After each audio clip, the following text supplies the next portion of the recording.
శ్రోతలందరికీ నా నమస్కారం. కథా ప్రయాణానికి స్వాగతం. నేను మీ అనసూయ. ఈ ఆదివారం నాడు కథా ప్రయాణంలోని పాటల పల్లకి శీర్షిక క్రింద 1961లో విడుదలైన వాగ్దానం చిత్రం నుండి బంగారు నావా బ్రతుకు బంగారు నావా అనే మధుర గీతం యొక్క నేపథ్య విశేషాలతో మీ ముందుకు వచ్చేసాను. 1961లో విడుదలైన చిత్రాలలో సంగీత సాహిత్యపరంగా చెప్పుకోదగ్గ చిత్రాలు చాలా ఉన్నాయి. వాటిలో బెంగాలీ రచయిత శరత్ రాసిన దత్త నవల ఆధారంగా తీసిన ఈ వాగ్దానం ఒకటి. అక్కినేని కృష్ణకుమారి ఇందులో ప్రధాన తారాగణం. రచయితగా లబ్ధ ప్రతిష్ఠుడైన ఆచార్య ఆత్రేయ ఈ చిత్రానికి దర్శకత్వం వహించారు. ఆత్రేయ తొలి చిత్రమైన దీక్షకు సంగీతాన్నిచ్చిన పెండ్యాల నాగేశ్వరరావు గారు ఈ వాగ్దానం చిత్రానికి సంగీత దర్శకుడు. స్వయంగా పాటలు రాసుకోగలిగిన శక్తి ఉండి కూడా శ్రీశ్రీ, నార్ల చిరంజీవి, దాశరథి వంటి కవులతో ఈ చిత్రంలోని కొన్ని పాటలు రాయించడం ఆత్రేయ ప్రత్యేకత. బంగారు నావా బ్రతుకు బంగారు నావా, దాన్ని నడిపించు నలుగురికి మేలైన త్రోవ, అనుమానం చీకటులు ఆవరించిన అపనిందుల తుఫానులు అడ్డగించిన, కదలిపోవు కాలచక్ర మాగిపోవునా, నావ నడిపించు నలుగురికి మేలైన త్రోవ, బంగారు నావా బ్రతుకు బంగారు నావా, అనురాగం వెన్నెరలు అంతరించిన ఆశలన్నీ త్రాచులై కాటువేసిన, జీవితము జీవించు ప్రేమించుటకే, నావ నడిపించు నలుగురికి మేలైన త్రోవ, బంగారు నావా బ్రతుకు బంగారు నావా, కనులున్నది కన్నీటికి కొనలు నౌటక, వలపన్నది విఫలమై విలపించుటక, దొరకబోని వరము బ్రతుకు మరణించుటక, నావ నడిపించు నలుగురికి మేలైన త్రోవ, బంగారు నావా బ్రతుకు బంగారు నావా. ఆత్రేయ రాసిన ఈ పాటను సుశీల ఆలపించగా గిరిజ, అక్కినేని నాగేశ్వరరావు, కృష్ణకుమారి అభినయించారు.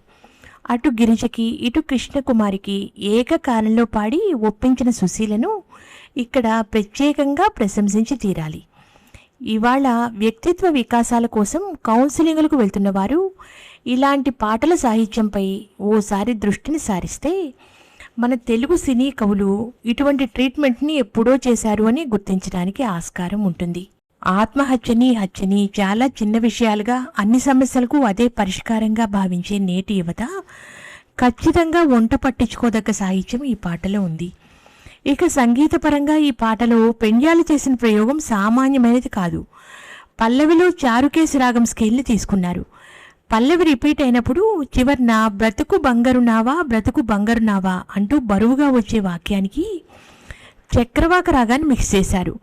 అనుమానం చీకటులు ఆవరించిన, అపనిందల తుఫానులు అట్టగించిన, కదలిపోవు కాలచక్ర మాగిపోవునా దగ్గర హరికాంబోజి రాగ స్వరాలను తీసుకుని అందులోనే గా అనే స్వరాన్ని మినహాయించడంతో కొత్త రంగు వచ్చేసింది.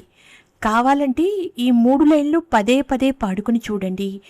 మాస్టర్ వేణు స్వరపరిచే శైలి గుర్తొస్తుంది.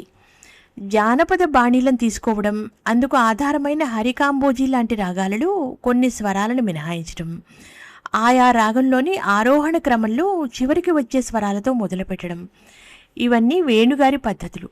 ఈ పాటలోని అనుమానం చీకటులు ఆవరించిన అనే వాక్యాన్ని దైవతం దా అనే స్వరం నుంచి మొదలుపెట్టారు. అందుకే ఈ ఒక్క చరణం వేణుగారి శైలిలో ఉన్నట్లు అనిపిస్తుంది. మిగిలిన 2 చరణాలకు వాటి ముందు వచ్చే ఇంటర్లూడ్లకు చక్రవాక రాగాన్ని స్పష్టంగా వాడుతున్నారు. ఇన్ని ప్రయోగాలు చేసినా సామాన్యుడికి పాటను అందించడంలో తీరాలకు అందని దూరాలకు వెళ్ళిపోకుండా హాయిగా అందించారు పెండ్యాల. అందుకు కారణం పాండిత్య ప్రదర్శన కన్నా ప్రతిభను ప్రజలకు ఎలా అందించాలన్న జ్ఞానం కల సంస్కారం ఉండడం. అందుకే అన్నారు పింగళి, పాండిత్య కన్నా జ్ఞానం ప్రధానం, 1000 వాడికి 2 వీరతాళ్ళు అని. ఇలా చెప్పుకుంటూ పోతే ఆనాటి పాటలలో ఎంత సమాచారం ఉందో అని అనిపించదు. ఈ వాగ్దానం చిత్రకథ ఇద్దరు బాల్యమిత్రులు విశ్వనాథం, రంగనాథం అనేవారు పెరిగి పెద్దయిన తర్వాత తమ పిల్లలకు వివాహం చెయ్యాలి అనే వాగ్దానంతో మొదలవుతుంది. తర్వాత కథ ఏ రకంగా మలుపులు తిరుగుతుంది అనేదే ఈ చిత్రం యొక్క ప్రధానాంశం. ఈ చిత్రంలో అక్కినేని నాగేశ్వరరావు గారు, కృష్ణకుమారి గారు, రేలంగి, గుమ్మడి వెంకటేశ్వరరావు, పద్మనాభం, సూర్యకాంతం, చలం ముఖ్య తారాగణం. సంగీతం పెండ్యాల నాగేశ్వరరావు గారు. విన్నారుగా ఈ వాగ్దానం చిత్ర విశేషాలను. మరియు ఈ చిత్రంలోని బంగారు నావా బ్రతుకు బంగారు నావా అనే గీతం యొక్క నేపథ్య విశేషాలను వచ్చే వారం ఇటువంటిదే మరో మంచి పాట యొక్క విశేషాలతో మీ ముందుంటాను. అంతవరకు సెలవు. నమస్కారం.